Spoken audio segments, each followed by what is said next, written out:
Boogaloo. Films, bad films, lots of films, very, very bad films. Watch that film, then talk about it. It's Electric Boogaloo with Matt and Keenan. Hello, everyone, and welcome to Electric Boogaloo, the show where we make bad films worse. I'm the half-eaten bag of Doritos you bring to your game night, Matt Bradley. And my mum clearly rolled a nat 1 before giving birth to me, Keenan Groom.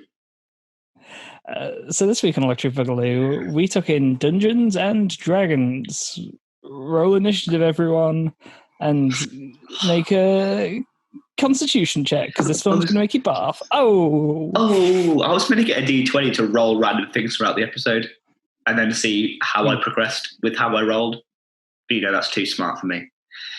Yeah, that would require prop work that we are too lazy to do. For the people who don't play Dungeons and Dragons, to fully understand what I said at the beginning, so it's a tabletop dice-based game where the most common used die is 1 with 20 sides. 20 being the best number, 1 being the worst number, and it's a scale of how good you are based on that number, in layman's terms. So saying that my mum rolled a natural 1, the lowest you can roll means, look at me, I'm a state. My mum clearly rolled badly. Yeah. That's true. Yeah, that's a nerd joke, that one. And to anyone who doesn't play Dungeons & Dragons, to understand my joke, sometimes people eat Doritos. It's got nothing to do with Dungeons & Dragons. No. Well, to be fair, neither does this film, so... No, but it's like a gamer joke, isn't it, about Doritos and Mountain Dew? Well... More like Call of Duty, but yeah. It's become more of a, PC gamer Mountain Dew Doritos thing, but it has always been a D&D thing as well. Because it's a good staple snack. It's a good snack. It's got a good crunch, good flavour, yet also not completely bad for you. As crisps go, good for you. I like to go for middle of the road Doritos rather than picking a baked Walker's or a lump of sugar. The two variables. That famous crisp, a lump of sugar. I couldn't think of things. Now, when I was saying I couldn't think of a crisp that's actually worse for you than Doritos, so I kind of... Monster Munch? Probably not. Doritos is probably the worst for you. Excuse me. Yeah, but it's so good with dips. This episode brought to you by Doritos, apparently. Yeah, so Dungeons and Dragons is a movie. Came out in 2000, has... some famous people in it. Surprisingly, a lot of famous people. It's got 4. It's consider what the Marlon film is. Marlon Wayans, Jeremy Irons, Tom Baker, and Richard O'Brien. Yeah. And then the rest of the cast are kind of no names. But that's fine. Well, they're not. They are no names, but they've been in quite a lot of. I looked. The actress who played the elf has been in all of the Dr. Dolittle films with Eddie Murphy. Oh. Just the main guy played a teenager in Child's Play 3. Mm-hmm. So he was in a couple of Superman things as well, wasn't he? Weird spoofy Superman things. Well, Superman but bad, basically. The Empress, who was about 18 at the time of filming, because she said she was in her late 30s now. She was a child. I can't remember what film, but she was in another film as a child actress. Right. And then so it's character actors. Yeah, they've been in noticeable films, but not noticeable characters. Yeah, so the film kind of pitches itself as an adaptation of the classic board game. Mm-hmm. Came out in 2000 when which is a weird year for a Dungeons and Dragons movie. I thought 80s maybe, or now. Yeah. Was it? I think the animated TV show was in the 80s, wasn't it? When it was in its I think so, yeah. prime, and it was a cheesy animated TV show, but it looked fun. It looked very 80s, yes, but fun. I feel like they should I don't know if it'll work as a film, but some form of TV adaptation of the game would work quite well now, I feel. What's you got Stranger Things. Stranger Things is technically D&D. Well, here's my thing. Based on my searching for stuff last night, I think they are working on a new film. Okay. That's going to be based on the Vecna storyline. I don't really know.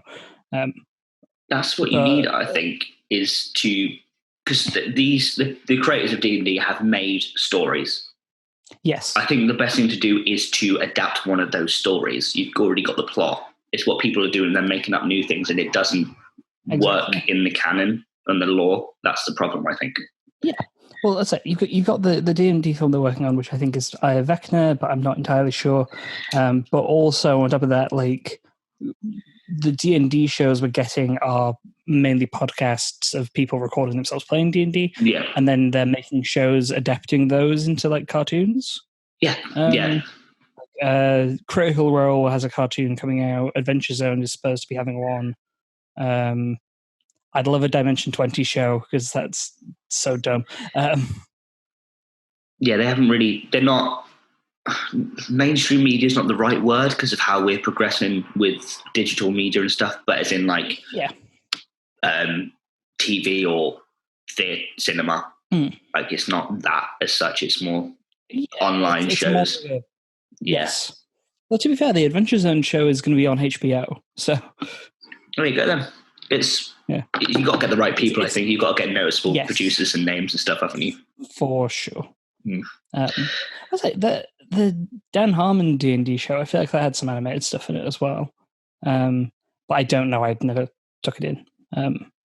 Maybe I think animated might be the way to go because it's so much easier to imagine all these bizarre races and stuff if you get to like draw them and animate them rather than trying to prosthetic or CGI I think live action.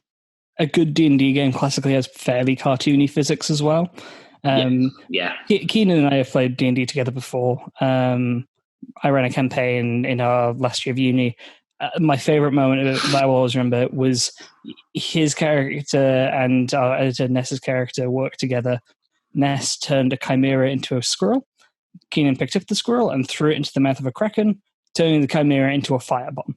It was awesome. Imagine trying to do that live action. Exactly. Yeah. It wouldn't work. Yeah. Oh. As we saw in the 2000s film Dungeons and Dragons, which we'll talk about more in a moment. But Keenan, I'm kind of hungry. But are you this hungry? That's the question. Let's see. Slowly run out of countries. I'm not running out of countries. I'm running out of fun things, basically. I may have to go towards the beverage route maybe next week. We take it to Mother Russia for this one. Oh. Okay. All I can say for this one is it's given to patrons who are in the VIP seats. Okay. And this isn't a beverage. This is food. Again. This is a snack. Okay. Because obviously my first instinct was just like vodka, but that might just be my prejudice against Russians. They did invent it, so it's not really. Did they invent it? I'm assuming so. Or Sweden. I don't think that's really punching down Europe. It's just kind of punching Russians, like Rocky. You are Rocky. There you go. Rocky 10, 9. I don't know how many there are. That confirmed. Yeah. I'm going to say it's like it's some kind of potato snack. Oh. Is that your answer? I'm going to say it's like fancy fries. The answer is not from the Earth. Oh. From space? Yes, from space. Yes. You can't find it in the ground. Okay, so it's in the air, so it's a bird. There is other places. Is it from the sea? There we go. I mean, to be fair, it could be a bird. It could be chicken wings. It's from the sea. I'm going to say it's like a sardine. It's one sardine for all of them to share. No, so if I explain what it is, I basically give it away. It's a beluga caviar. Ooh. So if you're a VIP or a patron of one of the theatres in Russia, you get given caviar as your snack. I mean, interesting. Yeah. I feel like you'd... Like, you know how when you go to the movies and you have popcorn and you eat most of it during the trailers? Yeah. I feel like if you had a thing of like caviar, you would just like eat it. You'd eat it before the film started. Yeah, it's also like eating that much. For a film. That much. At least with like the popcorn and stuff, you either get the sweetened one, sweet and salty, or you have a drink to like counteract the salt. But this, I think, would just be a bit a lot. If you're just eating caviar. I suppose you'd need to have a drink to go with it. Yeah. So that's I think the end of my bizarre snacks I can find. I'll have to think of something to do next week. There was in Barbados there was some fish cake skewers with a beer. That's pretty standard. It's not bizarre. That's pretty cool. I'd be into that. It's quite nice. And then in Greece there's something called souvlaki, which is like a meat and potato kebab, which is again fun. Yeah. Yeah. And then samosas in India, which is just an Indian snack. It's an Indian snack. So I think we're at the end of what. So I'm going to have to find other what things now. Ooh. Like, I don't know. The game changes soon. Yeah, the game will change. You know what? I'm going to try and find one more because we've done this in 6-week chunks of film. I'm going to try and search for one. I'm going to find the weirdest one I can. Yeah. To go out on the bang, the weird boy. Bang. Yeah. Okay, that's my promise to me. Bang. The weird boy bang. Shouldn't have said weird boy bang. That's a weird way. You've said it. It's not being edited out. Yeah. It's out in the world now. So, Dingoes and Dragons. Man. You really didn't like this one. Because with this show, I've sat up for this, that's how annoyed I am. We find bad films, and either they're so bad they're funny, like The Amazing Bulk or Birdemic. They're so terrible I enjoy them because of what they are. Or we're thoroughly surprised, like Stop and My Mum Will Shoot. Surprisingly good film. Better than we expected. With the bad reviews. And then you have films like this, where the reviews make sense, and they're cheesy. Like, if I was trying to picture it as a kids film, because you look at kids films, like thinking of some films I used to like, I was obsessed with, like Mike when I was a child, which is where some children got some Michael Jordan shoes and then they became like they could like levitate. It was mad, but it was good. That I feel explains so much about you that was one of your big childhood movies. Such a good film, like Mike. I remember it vividly. It's a good film. I think I watched it once. The fact that you've watched it multiple times. I think I've only seen it once or twice, but I loved it.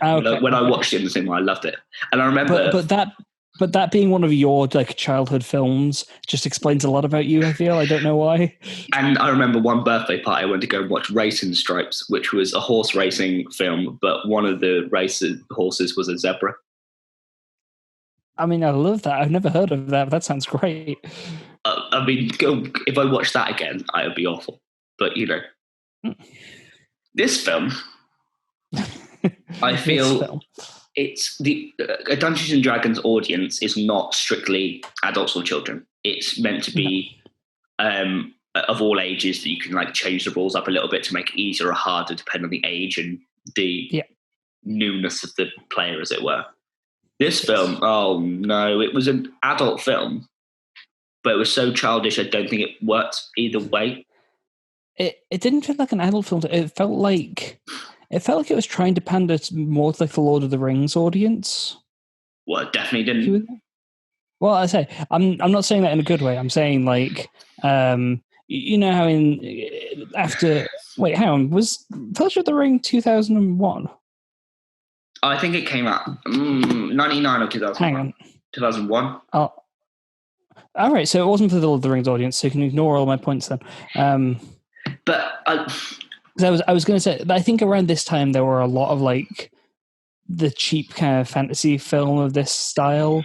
Maybe Yeah, trying to like aim the for, like, CGI Princess definitely. Bride style. I don't know. Maybe. But like trying to be like it's fantasy, but it's not like kids for like Disney. It's for like cool teens who like Yeah, magic and stuff. that's what I thought. I thought it was just trying too hard to be cool. Yeah, and it, And it wasn't. It's a Dungeons and Dragons film. Yeah, We're not the that's cool the thing. kids. Dungeons and Dragons kind of has hit more of the mainstream now. There are like celebrities who play it. But it's because people play Dungeons and Dragons. People are more vocal about how uncool they are now. Yes, the culture has changed. Yeah, like before, if you read books or you played video games or you played Dungeons and Dragons, you weren't considered cool. But now, smart is the cool. So like, yeah. But as you say, in 2000, this was after D&D had kind of taken a dip. I think this is around where like the third edition of the game was out or something. I don't know. I don't know the edition dates or anything. I joined the D&D fandom in like 2016. But like this wasn't when D&D was cool. So don't try to make this a cool fantasy film. Lean into the stupid, be really weird with it. That's how you should have done this movie.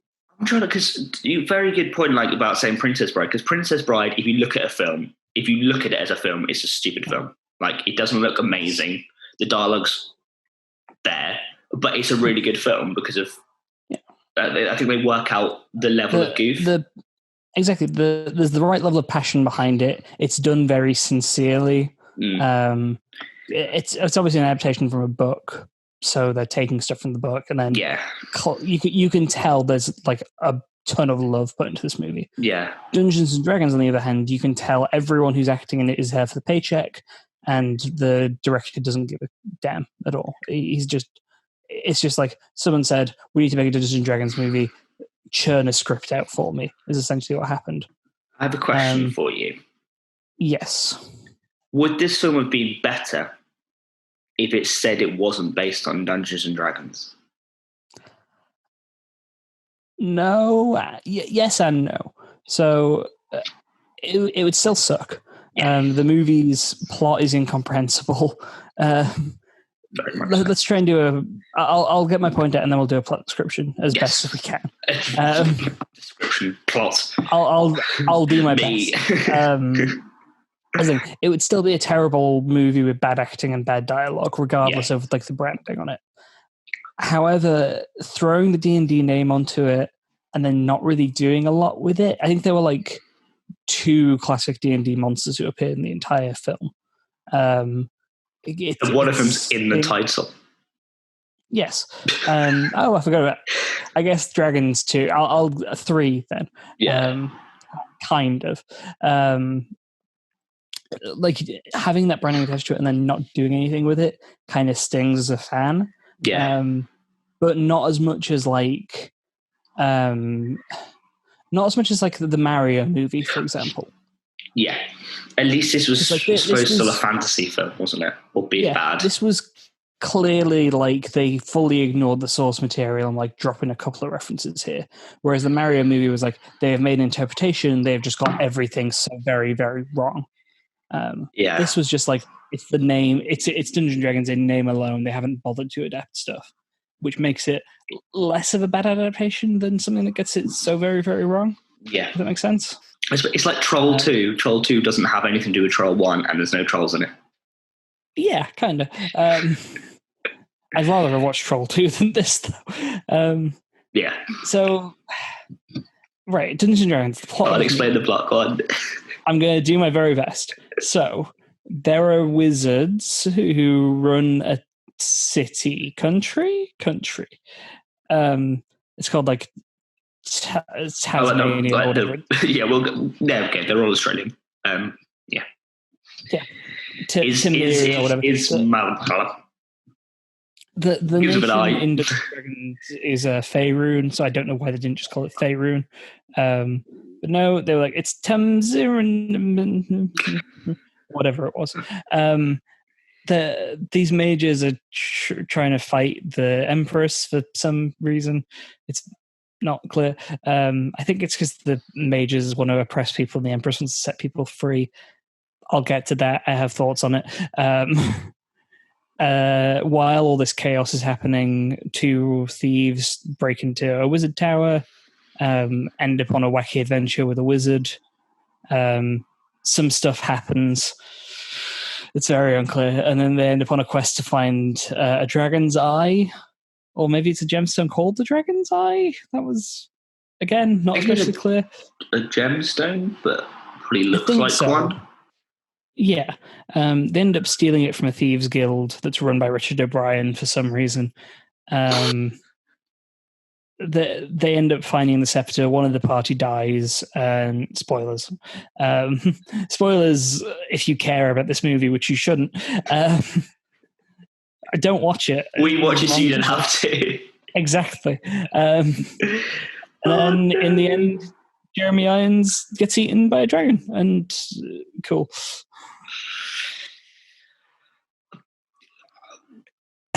That's the movie. Nice. Yeah. I was trying to... No, there's nothing in between. There is literally nothing in between.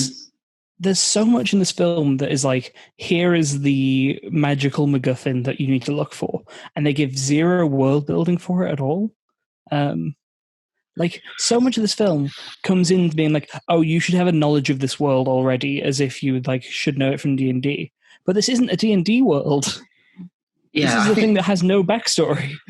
If you take this and do it the other way around, you take this story, make it into a D&D campaign, albeit predictable, it might be okay. So you've got mages who think they're better than the common folk.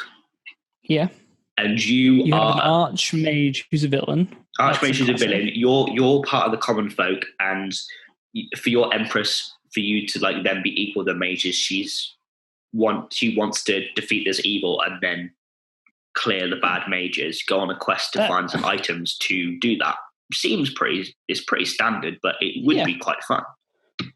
Yeah. Oh, I mean, with a good dungeon master running the story and players who cared, it would be great. However, the dungeon master in this case is the director, and he clearly didn't care. And the players are the actors, and none of them gave a shit. So it's really bad.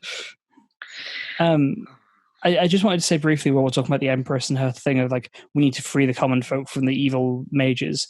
There's a line at the end of the movie. It's one of the last scene. The voiceover of the Empress says, "I declare you all equal. Common folk are all equal to us now. But you're still the Empress with a staff that controls golden dragons."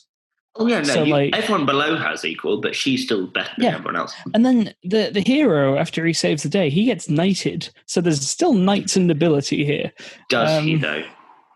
Because he says I need to go. They're going to knight me. But then they all turn into red dust and go somewhere else. Yeah, they all get dusted. They were clearly set up a sequel. Or do they all go and find...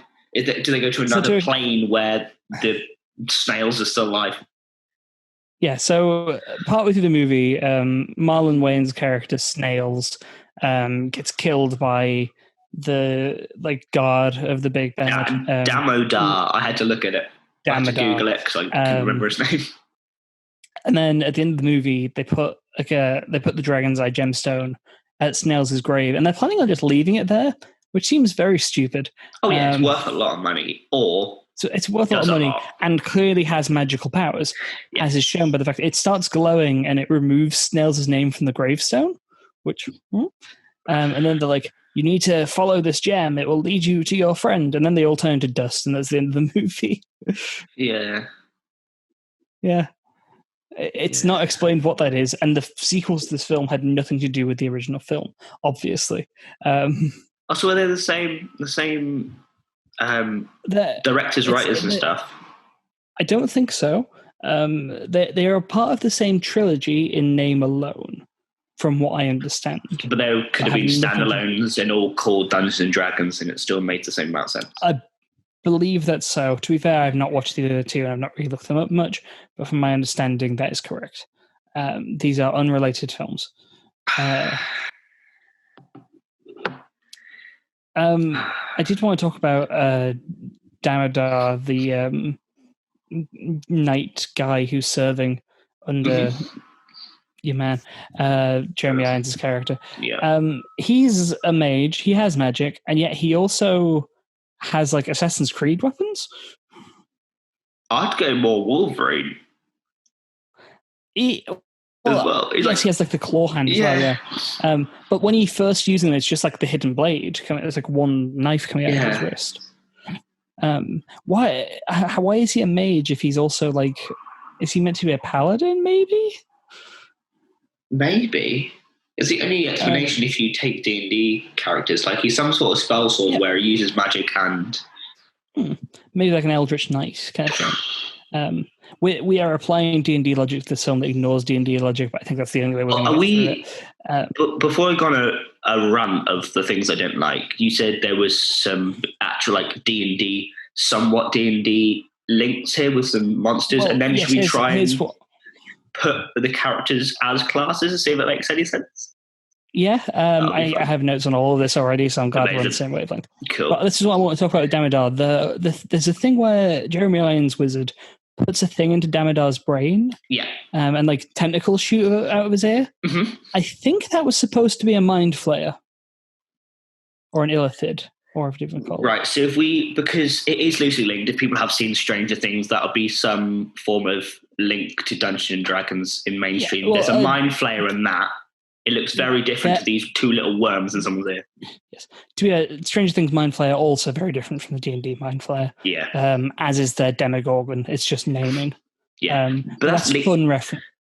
Is arguably more closely linked to Dungeons and Dragons than this actual film is. Yeah, an illithid in classic D&D is essentially a squid person. They're like tall, bald, grey people with like tentacles coming out, like an Ood from Doctor Who, kind of. And their whole thing is they eat your brains, or flay your mind, if you will. Turn you into. And this guy kind of did that at one point. He like stuck the tentacles into the woman's head. Yeah. But then she was fine afterwards. Then she was fine. Yeah. Could have eaten her brain, didn't. My other two, obviously there was the dragons, and they did like specifically name red dragons, which are like the classic D&D monster. Fair enough.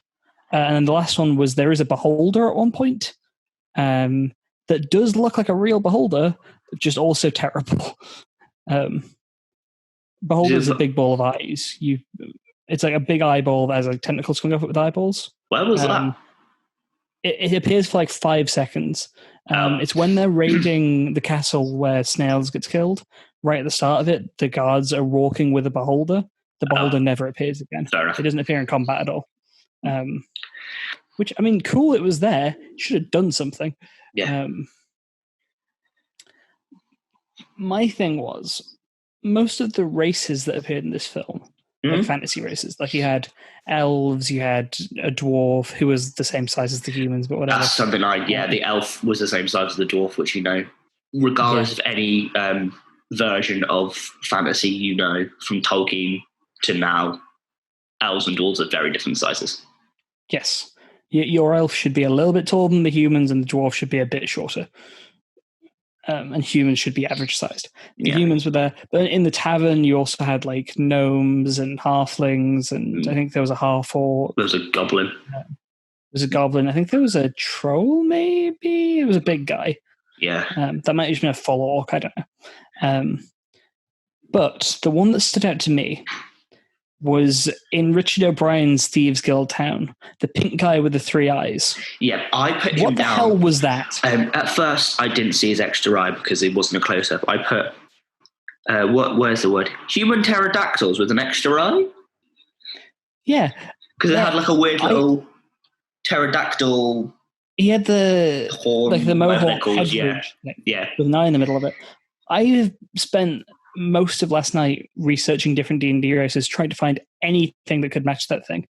The nearest I got was a Triclops, which still isn't pink. Which is a Cyclops with 3 eyes. With 3 eyes, yeah. That's the nearest I got, and that's like a thing that appeared once, like years after this film came out, though. Maybe they saw this film and made it good. Maybe, but they took away the pink and the ridge thing. What was that? I don't know. An extra walk set of like Star Trek or something, and they were like, "Yeah, you'll do." What was like the was the green one meant to be an orc? There's a green man as well. Yeah. That guy was just in face paint, I think. That was just a human in face paint. And then later on, there were like two elves that were talking to each other, and they had like skull masks on, which like felt like it should have been a reference to something, but didn't seem like one. Those two, it was a great moment in the version I was watching. The entire movie was in English. I saw the same one as well. I either watched the same version as you, or it's a thing. So the two elves are talking to they talk to each other in Elvish, presumably, and then it's like subtitled, so you can understand what they're saying. The version we watched, the subtitles were in German, so it's just like, we know what we'll do: translate this language you don't speak into a language you don't speak. Perfect. I don't think it mattered. No, we wouldn't have got much out of it anyway. No. So you were saying the classes of these characters. Yeah, because if you obviously try not to link everything to D&D, but this is what this film is about, so we're going to have to try. It's called Dragons. But for the people who are listening who don't know it, so if you're taking, I don't know, let's say a sports team. Let's start with the sports team. Say football, you need a goalkeeper, a striker, a defender. They all need to do different things so the team works. Yes. The main two people in this were the same person. Yes. They were both rogues. On a classic D&D party, you want, if it's a party of 4, this was a party of 5, but a party of 4 is the easy example. You want a tank, you want a sneaky boy, you want a damage wizard, and you want a healing wizard. Yeah. This is a party of 5, so I guess you would add... you want like maybe a ranger or something. Well, that can be the sneaky boy. Yeah, true. If you're adding a 5th member, I would say add a second tank or a second healer. Or second damage wizard. Second sneaky boy is like the least of your worries. So this party was 2 sneaky boys. Your hero and his sidekick Snails were both rogues. You could maybe make a case for the main guy being a fighter, but he was more of a rogue to me. Yeah. Then you had, I'm guessing, just a sorcerer. Yeah, she was a wizard. She had buckler. Oh yeah. She had to like find all the different ingredients, didn't she? She didn't have any staffs or anything. No. And then there's a dwarf who's the barbarian. Maybe he's quite aggressive. So I'm assuming. Yeah, so. he wielded a big axe. That's typically fairly barbarian. And then the elf was a ranger, very clearly. No healers on the team. Which worked really well when they died. Yep. Snails got stabbed and died, and I was like, if you brought a cleric, he'd be fine. And then, to be fair, they go see one.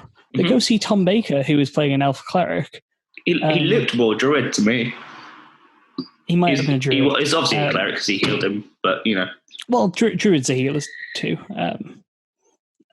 But if he'd been a druid, though, why didn't we get to see Tom Baker use wild shape? I want to see Tom Baker turn to a horse. He was the imp. Oh my god, he was the imp. Make him a warlock, though, and that's a whole different thing. The villain was a warlock. Yeah, well, to be fair, we never saw his patron. If he's a warlock, it implies he must have like a master he's working for. Or an evil wizard. Yeah, I'd say he's more of a sorcerer, personally. He seems to have more innate magic than anyone else. Yeah, I was just thinking because he did quite a lot of blood magic, as it were. So. Yes, he very well may be like a necromancer kind of wizard. Yeah. He does summon. His big attack at the end of the movie is really goddamn funny. Where, I mean, he summons the dragons, he does all that stuff, whatever. And then the hero comes running at him with a sword, and he summons a staff and just goes dunk, dunk, dunk to block the attacks, knocks him over, throws the staff away. Why did you bother? And then he does some like standard bullshit magic to stop everyone. And then the empress comes and attacks him. And his big attack to stop her is he puts a skeleton on her back that does nothing. Are you looking for a fun new game to bring to your family's game night? Well, have you considered writing politics. It's the fun new game that everyone's playing. All you need to do is grab a piece of paper and a pen and start writing politics. Here's what you do first. First, come up with a party name. It could be Labour, it could be Conservative, or it could be Dinosaurs. Squiggle. Squiggle Party, great. Next, come up with your affiliation. What do you stand for? Trees. And third, you need to kill the president. Yes, master. You may have forgotten it because it's, again... I hadn't forgotten about it. He must have run out of spell slots. That's all he had left. Yeah, his last spell slot was summon Lesser Skeleton or something. We're trying to justify this film too much. Yeah, We're making it good. Really sucked. We're giving people classes and we're making it good. I mean, if you try to apply D&D logic to it, it just pokes the holes in this movie even more. It sucked really bad. Do you want me to go through my things I hate? Well, should I give you the other two quotes I have written down before you do? We've kind of swapped roles this time. Yeah. I've made quote notes and you've written about things you hate. So my other two quotes that I have are just like you thieves, always taking things that don't belong to you. Like, yeah, that's what a thief does. That's in the job description. Yep, it's in the contract. The other one I had written down is after Snails gets stabbed, the way the hero goes no is goddamn incredible. If anyone's seen so much soul behind it. If anyone's seen the Wuthering Heights film, it's the same reaction Heathcliff has when he finds out about Kathleen, where they turn into some form of dinosaur, which is. My thought on it was, again, we're going even nerdier references here. In Doctor Who, in the one with the Doctor's daughter, when Martha's fish friend dies, and she just has a breakdown over it. It was a fish boy. Yeah, always killed me, that scene. I always loved that. The fish person go on, talk about. Yeah, because Martha loses her shit, and it's incredible. Why do American fantasy films always have So I'm getting annoyed. Why do American fantasy films always have to have English accents for the villains and the people who help people? Because we have magic. It's an innate thing. So we have magic, and clearly we have the most audible voice to give you guidance and to do evil spells. That's the logic behind this. Okay. Well, I'll say an evil wizard's going to be British. An evil dictator type's going to be German. And an evil spy is going to be Russian. That's how it works in America. And an angry fighter's always Scottish. Which lets me. Drunk's always Irish. Where was the dwarf from? Yeah. It seemed like an American trying to do an English accent where the end of his sentences sometimes went Irish. Yeah. Well, I mean, even within the film itself, where did that dwarf come from? The actor who played the dwarf is in Pirates of the Caribbean. Good for him. So he's been in like bigger films. He's in but I mean, to be fair, I'm sure that the actors in the film got paid very well. It just sucked. At the beginning, they are stealing things from the Mages Guild by throwing them in a bag. This is a wizard or magician who has a lot of things in vials and potions and stuff. You don't throw stuff into the bottom of the bag. 1, glass. 2, liquid. 3, magical. If it breaks, you don't know what happens. Yeah. You're begging to shatter an incendiary potion and kill yourself. And that leads me on to something that is further down, but it links. Snails. 1, where does the name Snails come from? Yeah. Is he a really slow thief? If so, why is it not just snail, singular? Who knows? Well, my thing on that, and to be fair, this is one thing I will defend this film on. Most times when you're playing D&D with a group, there will be one person who picks a stupid name for their character. Yeah, but you at least justify it. Or you find a way they to... don't give it... Well, to be fair, let's look at our party when we played. I mean, you had a fairly normal name. Helen had a fairly normal name. Then Georgia was Emmy Spinelord and Ness was Lord Doos. Yeah, but there was justification behind it. No, there wasn't. But, like, those names are silly, but those seem quite fantasy. This name was Snail. Snails, yeah. Like, I don't understand if he was really slow. Unless it's the irony, because he's really quick. Maybe. Maybe so. Again, I'm justifying it. You're giving it too much credit. So second on that point is Marlon Wayans was not really right for this film. No. Like, some of the stuff he's done, like, the films he does are stupid, but they're funny. He's a smart and funny man when he puts his mind to it. This wasn't the right film for him, I don't think. No. His style of comedy was very different to the rest of the film. It was very highlighted in this. There was a lot, and I can't emphasize not enough, a lot of screaming in this film. Yeah. And a lot of noises and there was a lot of that. And if you're a rogue, why are you screaming? Yeah, use your sneaking abilities. My last point on snails is... Still on snails. He died, right? And he fell off a building. Hooray! He fell off a building. Mm-hmm. And then they took a portal to a different place. Yeah. Did they loot his body? How do they have his things? Didn't he have he was carrying the dragon's eye, hence why he was getting attacked, and then he threw the scroll. The dragon's eye was with the main guy. Ridley? Okay, yeah. Is that his name? Right, that makes a little more sense. He was being attacked because he fell into the quicksand rogue after stealing the scroll. Yeah. Which, by the way, reminded me very strongly of a Nicolas Cage film, Sorcerer's Apprentice. Yeah. Which is a film we'll have to watch at some point because there is a moment in that film where he steps on a rogue that is quicksand and he just delivers completely deadpan, Persian quick rogue, and it kills me. But still, do they loot his body? Because he would have had a lot of things in that bag. No. Do they just leave him? Because how do they bury him? I think they just left I think that was just a memorial rather than a grave. Because this is medieval, that means he's just there.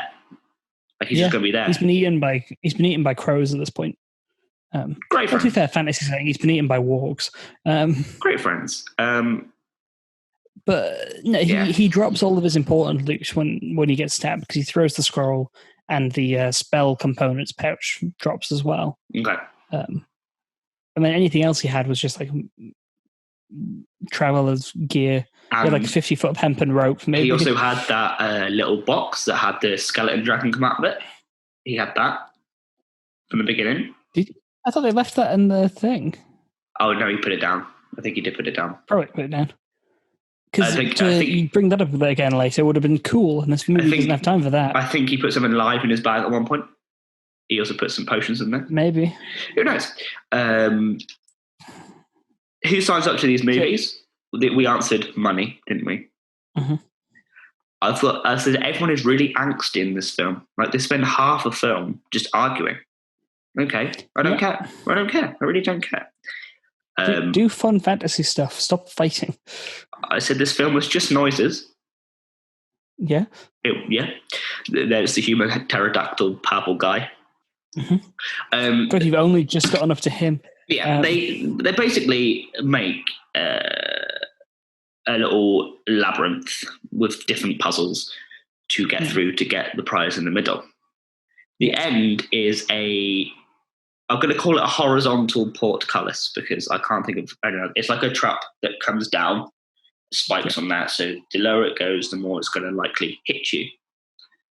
The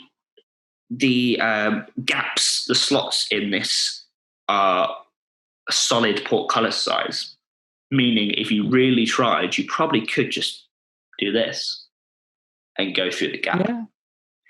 I could have done that. I mean, the entire labyrinth of doom that's stopping you from getting to this treasure has open gate walls looking into it.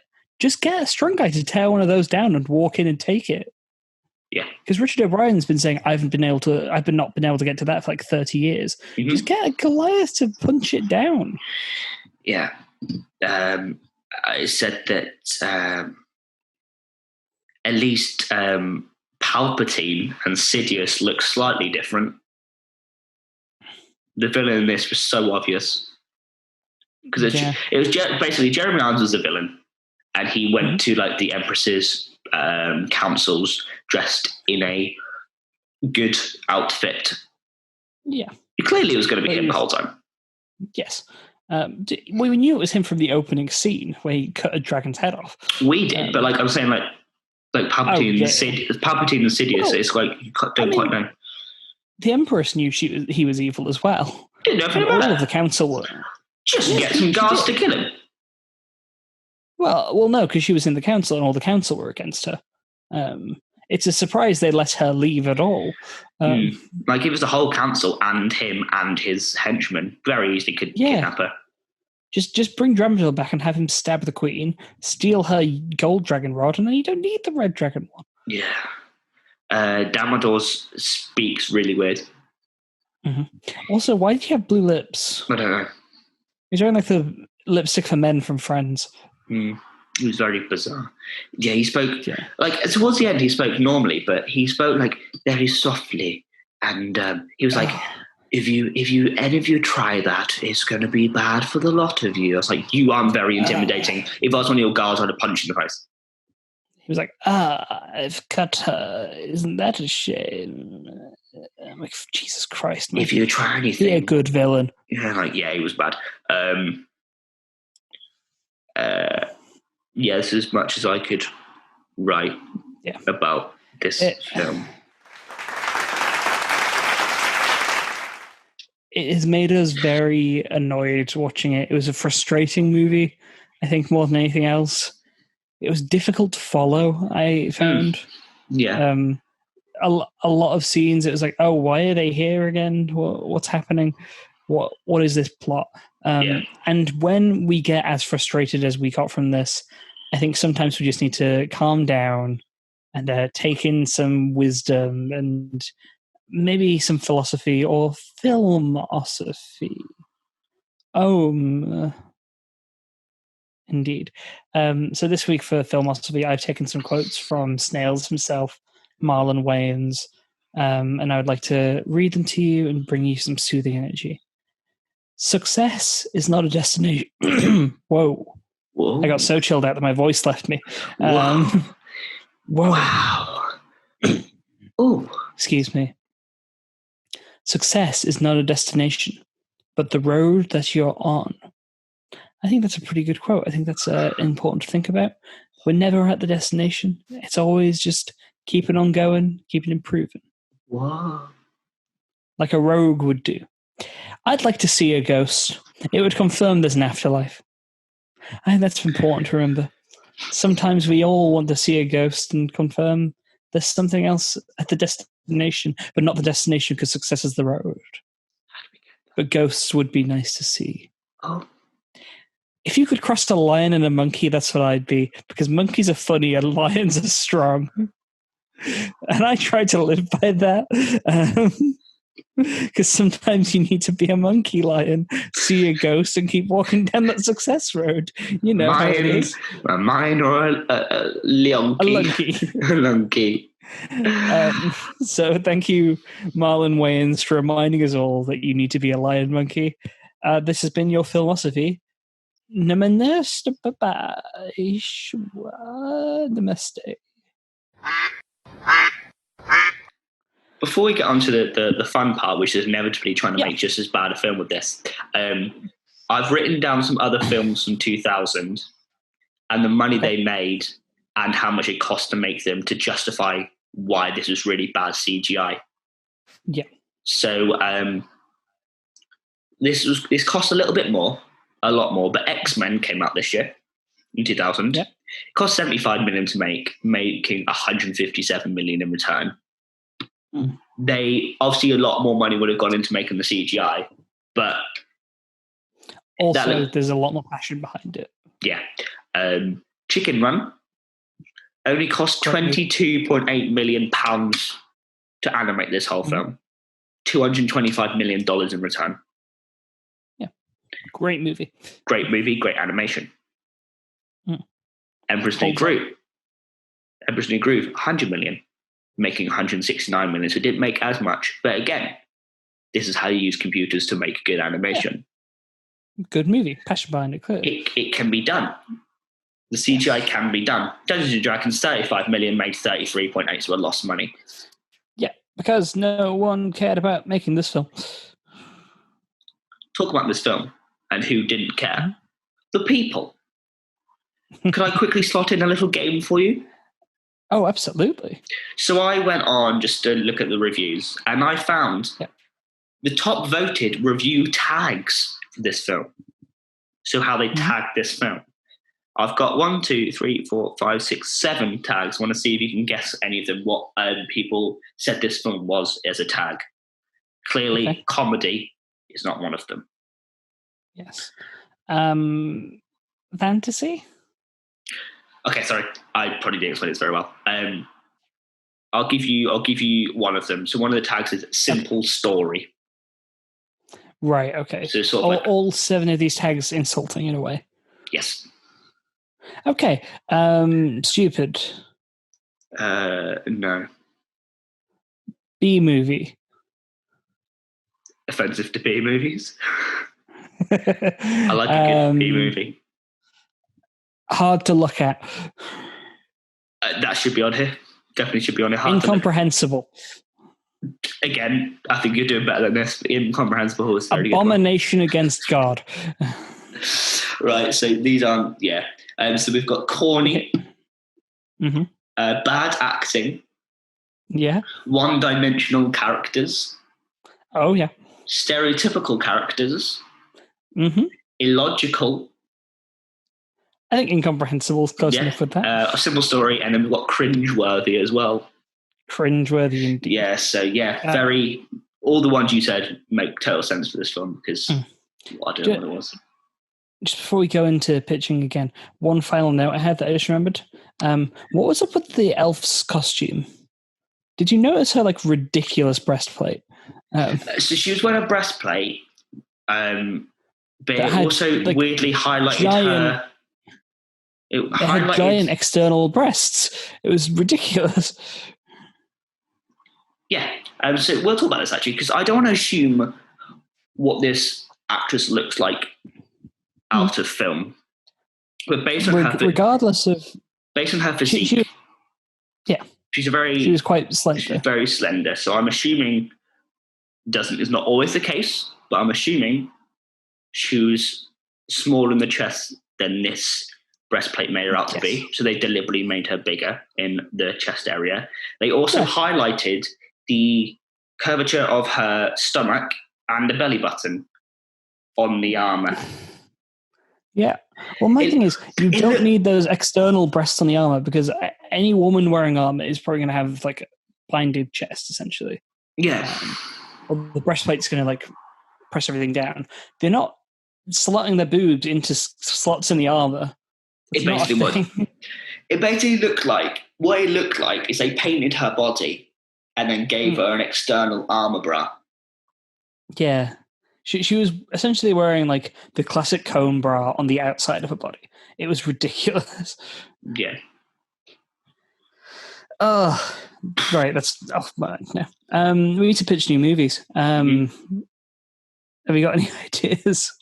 Do you want to do do you want to do a Dungeons and Dragons film, but then we might make it too good. So I'm feeling, do you want to do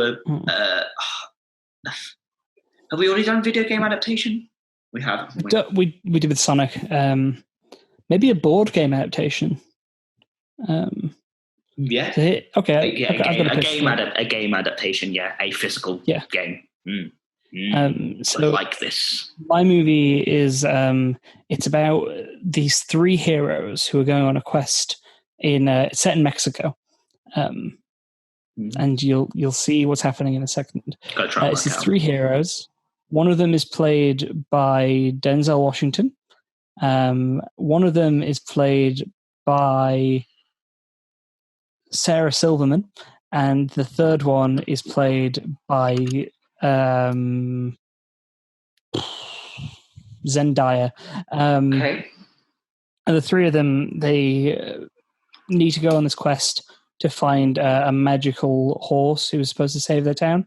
And they have these huge packs of equipment with them that they need to bring to get through Mexico. And they go on the way, and they're being chased by villains or whatever until they finally encounter the magical horse, voiced by Steve Buscemi. And they put all their bags on the horse, and he bucks them all off because it's Buckaroo the movie. Buckaroo the movie, starring Steve Buscemi as Buckaroo. Is he voice acting, or is his face on a horse? He is voice acting it, but also it has the cat's face thing, but it's on a horse. It's a cat face, you can sort of get it, but is He's it just got him a with giant weird mouth? Or is it like a human-sized face on a horse? It's his eyes essentially over the horse's eyes, and a little bit of structuring on it to make it look like his face, but then it has a weird horse mouth. Okay. Is there like a little colon after Buckaroo, or is it just called Buckaroo? It's Buckaroo. The only thing that came to my mind as a tagline was The Legend of Bagger Vance. So it's a sequel to the movie Legend of Bagger Vance that has none of the original cast, unless I've named a member of the original cast of Bagger Vance by accident. But it's the same director as Bagger Vance. And it has Steve Buscemi as a horse. There you go. Yeah, none of the original cast of Bagger Vance show up, but it is directed by Robert Redford. So, okay. My idea is not as bizarre. Okay. So I feel like I need to make my story bizarre. Okay.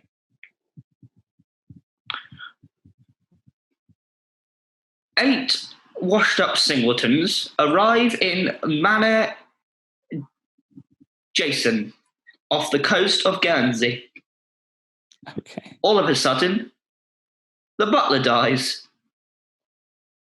And because of that, the island is put on lockdown. Which one of these singletons has killed the butler? Enter Cluedo, the film. Right. Now, I must inform you, there is already an adaptation of Cluedo. I know there is, which is why I need to make it weird. Okay. I committed to Who's this. playing your singletons? I need to. There's 8 of them, isn't there? There's 8 of them. There's not. There's only No, 6. I think there's 6. I'm adding 2. But you also need a butler. I'm adding 2. So the eighth one's just a random maid who gets caught up in it all. So the 7th one is the butler.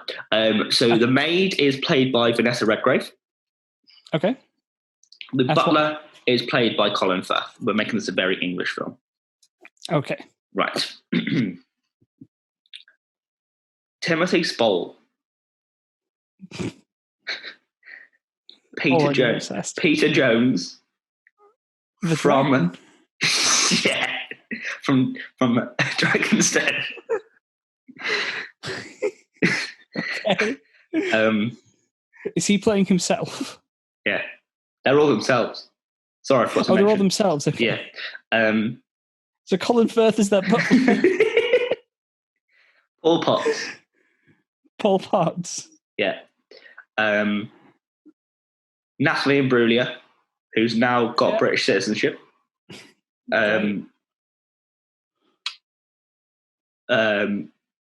Shakespeare. Shakespeare? They reanimate. Is this from like a leftover from You, Me, and Judy? And which means who was Shakespeare? Who was Shakespeare? Who played Shakespeare? Oh my god! It was Kenneth Branagh. It's Kenneth Branagh, yeah. So it's Kenneth Branagh Shakespeare. Can he just occasionally slip into his Confederate persona from Wild Wild West? Yeah. a 12-year-old, Yeah, one. the 12-year-old boy. This is your last one. Yeah. Who is this 12-year-old boy? Just someone that picked him up on the street. Yeah, 12-year-old boy. So with this, because I know Knives Out is a film, and I know Agatha Christie is an author, so we all know that what's going to happen, but it doesn't matter because they all get plugged in to a framework. This is going places. So what they've got to do is they've got to work out. So everyone knows how Cluedo works. So they've got to work out who did it, what room, what weapon. Okay? Yeah. But then if they get it wrong, they disappear from the framework. Okay. And they keep doing that until one person gets it right. But end of the game. That's how the game works. But when they wake up, they're in a manor, and the real butler has died. Oh. And now they all die slowly because it was actually real. Okay. It's real. So they basically got kidnapped and put into this manor where they were plugged into a game thinking they were playing a game of Cluedo, but it's actually Cluedo. Can I make a suggestion of something to happen in this film? Yeah, because at the minute it's actually quite a good film. I need to make it done. Yeah. Well, my idea is a post-credit scene, so I'll let you come up with your dumb idea first. I don't know. Something involving a milkman. I don't know where I'm going with Okay. that. So, did the milkman put them all in the framework? Yeah, the milkman did it. Yeah. And Which the is the milkman was played by Rupert Grint. Rupert Grint, perfect. Yes. As the 12-year-old's dad, a milkman who put them all in the framework. And his motivation? People don't buy milk from milkmen anymore. There's not much room for milkmen in modern society, so instead, I'm going to start a Saw-style serial killing plan. Mm-hmm. Can I throw you my idea for post-credit scene? Yes, of course you can. The milkman escapes in the movie, and he runs to go find his boss, the owner of the house, Mr. Monopoly. Yes. Played by Steve Buscemi. And this is how we start our Hasbro board game cinematic universe. I think that's what it needs to be. It'd be fun. It would be fun. Which ties back to the Battleship movie from like 2014 and Dungeons and Dragons, which Hasbro publishes in the UK. See, it'll work. And even if they go into a framework where it's virtual, it still works. And it but I like that. If you die in the game, you die in real life. I like that concept. Sorry, that's one of my favorite horror movie tagline things. It will always just be, if you die in the game, you die for real. It's so funny. This is called It Was Me, the Milkman, with a bottle in the manor. Brackets, Cluedo. So you know he does it at the beginning. But for 95% of the film, you don't see a milkman. You're like, is Paul Potts? Was Paul Potts a milkman before he became an opera singer? We'll never know. So, I mean, very clearly we're going with yours. Because mine's not stupid though. I like Buckaroo because it's so dumb. It could be a little short. It could be like a 15-minute film. Be like, pow, done. Well, but Buckaroo's the short that plays before the Cluedo movie. We've made our own little Pixar short. Perfect. I like it. We're progressing as a team, and we're working together. We've got both of them now. I like it. And it sets us up for the Hasbro Cinematic Universe, which is our big project. Amazing. This is our MCU. Yes. And I cannot wait for Scrabble the movie, which is just Judi Dench playing Scrabble against Helena Bonham Carter for 2 hours. It's like the chess Pixar short. Yeah. Except it's no dialogue. They're just playing Scrabble. It's feature-length. That's it. I've got it. Right. Okay. Okay. It's Judi Dench and Helena Bonham Carter. Okay. Yes. One of them has committed a crime, but you don't know which one. But the confession, definitely Helena Bonham Carter. The confession is played out through the words they use. Comes out in the tiles. Genius. The tiles are always true. There we go. The tiles that's the tagline for the movie. Oh my god. This is The problem with this is we're too good at this. These movies are too good. Mr. One Blobby. of them's 2 hours of oh God, like Scrabble. This is the best we can go. Well, because what it is it takes her 2 hours to make the confession because she doesn't have the right letters. So they have to keep playing. Until she gets the right Keep letters. writing. And she's like, can I fit the word "the" into my confession? No, I mean, can I fit like a weird Scrabble word into my confession somewhere? Can I fit Z? And like she writes down like the final word of her confession, which is the name of the person she killed, and it's Kevin Bacon, all one word. Mhm. And then Judi Dench is like, How did you do that? That's 10 letters. You're only supposed to have 9. Whoa! Also, she's like, Double points. pronouns don't count. You're not allowed. Slams the board off the table. You can have Bacon, but not Kevin. I get it. So Oh, this time, not only have we made a film and a short, we've made an entire cinematic universe. yes. And I think the Hasbro should invest, and so should Paramount. Why Paramount? Because I like them on board. Paramount, Hasbro, all the actors named. I will find a 12-year-old boy. We're going to make this happen. Don't like that. Don't like hearing "I'll find a 12-year-old boy." Oh, my cousin will play him.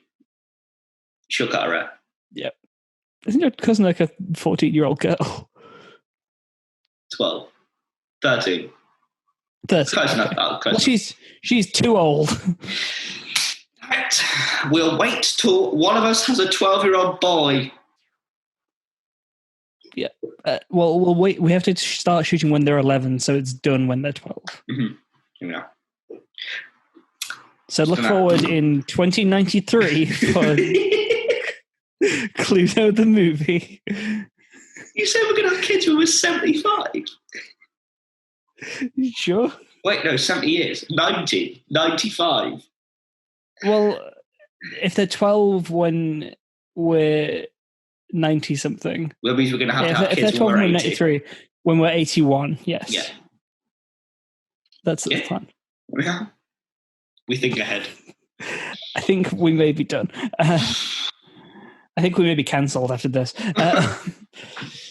Also, I love how I've been watching my lighting get steadily worse as this recording has gone on because it's getting really cloudy outside and my light is really bad in this room. So we should wrap up before I'm in like pitch black. Thank you for watching. I hope you enjoyed. Like, comment, and subscribe. You can find Keenan on Twitter. You can't find me. I don't use Twitter. I do, but I have a private account, so you will never find me. Don't use Twitter. You can find us on Instagram. You can find us that's more on... fun. You can find Electric Boogaloo on Twitter. Boogaloo Show? I don't know. Yeah, maybe. Right. Yeah, I think so. That's how often we tweet. I tweet. It's at eBoogaloo Pod. Oh, yeah, because, we're a podcast now, not a show. Yes. You can also find Liquid Eagle on Twitter at liquid_eagle1. Because someone stole it. You can watch Dungeons and Dragons if you want to have a bad time. And you can play it if you want to have a good time. This entire recording session and watching the film just made me want to play more D&D. If it's something you are looking into, like you've never played it and want to know more, you can buy like a beginner set for like £15. Well, I think at the moment it's free because we're in quarantine. It was only until June. Yeah. And well, the Essentials kit is basically a 2-player game. Like usually you need a whole team. But this one they've done it so it's like as long as somebody runs it and one person can play it, they give you like little sidekicks so you can play it on your own. So basically, if you've got you and a friend, you can actually play the whole game on your own. It's quite cool. And if you don't want to buy the Essentials kit, all the books are online. Just read them. Just find a PDF somewhere. Just learn how to play it. It's not that hard. And we shall see you next time on Electric Boogaloo. And Keenan, if you'd like to give me that famous outro. I'm gonna roll. And Okay, you're whatever gonna roll I- to see how good the outro is. Yeah. And you've got to guess This what is- I rolled. I'm not gonna. All right, I see. I'll see how good the outro is, and I'll guess the roll based on how good the outro is. This is Matt. This is Keenan. Electric Boogaloo is a podcast we've just done. You rolled a 3. I rolled a 13, so I basically told people what Oh I did. dear! I told people what I did, but it wasn't good. If that was a 13, I would hate to see a natural 1. I was just gonna go. Thank you. Just scream. Thank you. You've been listening to Off Menu with me, Ed Gamble, is my natural one. And then the natural 20 is you just summon the ghost of Gary Gygax and he gives us his blessing. And we become famous. Yeah. A natural 20, Steve Buscemi endorses the show. That's your nat 20. Thanks for listening, everyone. We will see you next time. Bye. Bye.